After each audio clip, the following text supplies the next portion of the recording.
missing and football. And whereas normally I've had the opportunity. Lived in Fulham, and as a boy, sort of growing up and playing, and how I felt about football and how I felt about sport. Really, I was just really passionate from being in a team and being part of a team.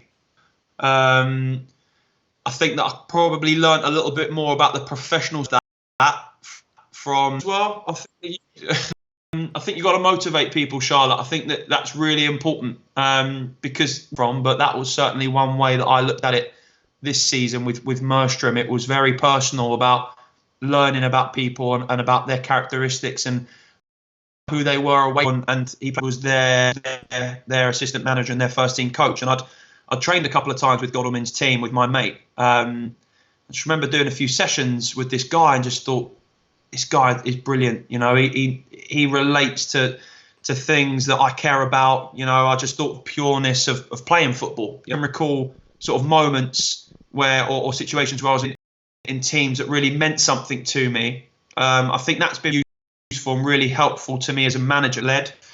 And, you know, the govern themselves. Ben is always concocting new ideas and new content that we can bring to you guys. But the show this evening, Coach's Corner, really allows us to delve into the detail, whether it's from a point of view or like this evening, having some time with Frank to really explore and go into detail what required to be a league manager, because I personally find it really fascinating and have been fortunate enough to.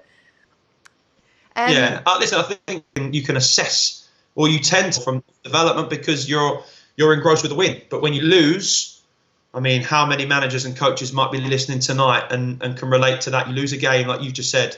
You lose a game on a Saturday and your whole weekend's down the drain. You know, you talk to anybody that's willing to listen about why you lost, and you go into the details of what it was. So it's a huge learning curve. 100%. And I would love maybe in a couple of weeks' time or the next Coach's Corner to discuss that topic of vulnerability. It'd be great to get some other non-league managers on the show, because it's not a topic that is highlighted enough. But as we've noticed in recent years, football's been a driver around the whole mental health agenda. And I do think sometimes dichotomy between football, mental health, the perks of it, obviously the exercise, the getting out. And the sort of nitty gritty details of football. But then see this word psychology and you think, well, hang on a minute.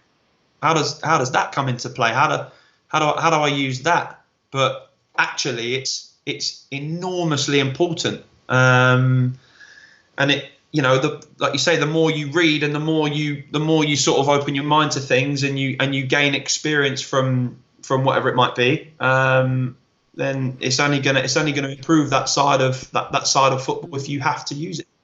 Well, it's been really interesting, and thank you for joining me, Frank. There was definitely some themes on leadership, experience, opportunity, setting high standards, and constantly looking to improve. And I found it really interesting sitting and listening to you. So thanks for that. What are you going to be doing over the next couple of days as we approach another weekend